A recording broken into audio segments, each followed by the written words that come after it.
क्या नाम है? और ये जो गंदगी का अंबार लगा हुआ है स्वामी घाट पर, इसको लेकर क्या कहेंगे? भैया जैसा कि मेरा नाम सौरभ वर्मा है।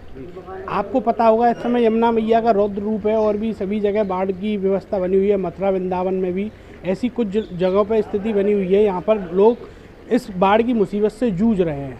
इस समय हमको हमारा शासन प्रशासन पूरी मदद कर रहा है। प्रशासन की तरफ से देखी जाए तो हमारे डीएम महोदय, एसएसपी महोदय द्वारा पूरी पब्लिक के लिए पूरी व्यवस्थाएं इस तरीके से तन मन से की जा रही हैं, बहुत अच्छे तरीके से की जा रही हैं। लेकिन इस समय जिस सांसद को हमने चुना था उस सांसद के दर्शन कहीं नज़र नहीं हो रहे हैं।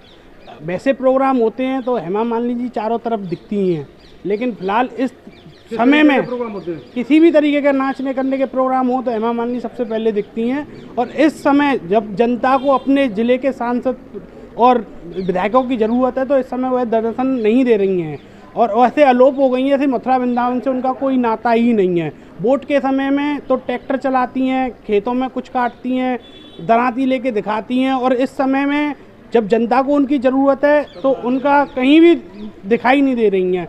और रही नगर निगम की तो ये देखिए, यहाँ पर जो द्वारकाधीश के पास स्वामी घाट है, एक अपने आप में तीर्थ स्थल है, और यहाँ पर देखिए कितना अंबार गंदगी का जमा हुआ है। और ये समय एक ऐसा है, अगर निगम चाहे तो इस गंदगी को यहाँ से हटा सकती है, लेकिन निगम भी ये इंतजार कर रही है कब जमुना का जल स्तर घटे और ये सारी गंदगी दोबारा से जमुना जी के अंदर चली जाए, हमको कार्य ना करना पड़े।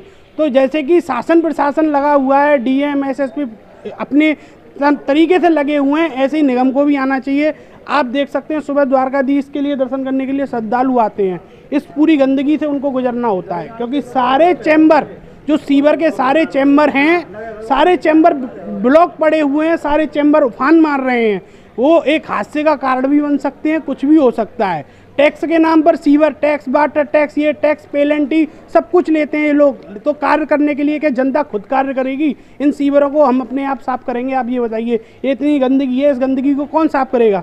ये यहाँ पर इतना कोई जल स्तर ज़्यादा नहीं है, इस गंदगी को हटाया जाए तो बहुत तरीके से हटाया जा सकता है। लेकिन वही है ना, निगम तो ये इंतजार कर रही है कब जमुना जी का जल स्तर कम हो, ये गंदगी वापस जमुना जी में चली जाए, हमको कार्य नहीं करना पड़े। तो हमारी निगम से यही गुजारिश है कि भैया इस गंदगी पर ध्यान दें और अपने उस ऑफिसों में से निकल के, जैसे प्रशासन शासन लगा हुआ है, और खुद भी आएँ और इन चीज़ों को देखें और सही से सलामत अच्छे से साफ सफाई कराएँ।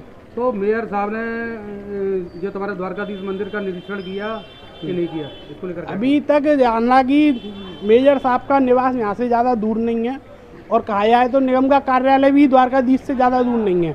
अब नया कार्यालय भूतेश्वर पे है, लेकिन पुराना होली गेट पर है। और ये हृदय स्थल एक ऐसा है, यहाँ वीवीआईपी सभी आते हैं। और ये देखिए आप, इस गंदगी में होके लाखों श्रद्धालु, हज़ारों श्रद्धालु रोज गुजर रहे हैं, और इस पर किसी का कोई ध्यान नहीं है, बिल्कुल ध्यान नहीं है। तो बाढ़ पीड़ितों के लिए मेयर साहब कुछ क्या कर रहे हैं, कुछ कर रहे हैं कि नहीं कर रहे भाई साहब, बाढ़ पीड़ितों के लिए हमने तो ये देखा है, हमारे मथुरा वृंदावन में जितने समाज सेवी और जो प्रशासन हमारा मेहनत कर रहा है, ऐसा किसी भी नेता का कोई कुछ नहीं है रोल। थोड़ा बहुत है तो विधायक वगैरह जरूर दिख रहे हैं, लेकिन सांसद के तो दर्शन ही नहीं है।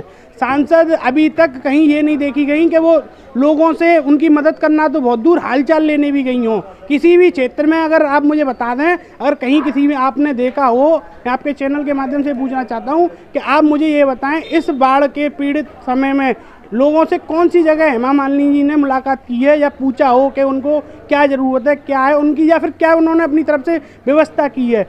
आप देखिए पंजाब में अक्षय कुमार जी हैं, मीका सिंह जी जो अपने आप में सेलिब्रिटी है, हेमा मालिनी भी एक सेलिब्रिटी हैं, चाहे तो करोड़ों रुपए अपनी तरफ से डोनेट कर सकती हैं बाढ़ पीड़ितों के लिए, लेकिन नहीं, उनको तो केवल अपने चुनाव से मतलब होता है। चुनाव के समय ज़्यादा रहती हैं और उन्हें कोई मतलब नहीं है इस चीज़ से।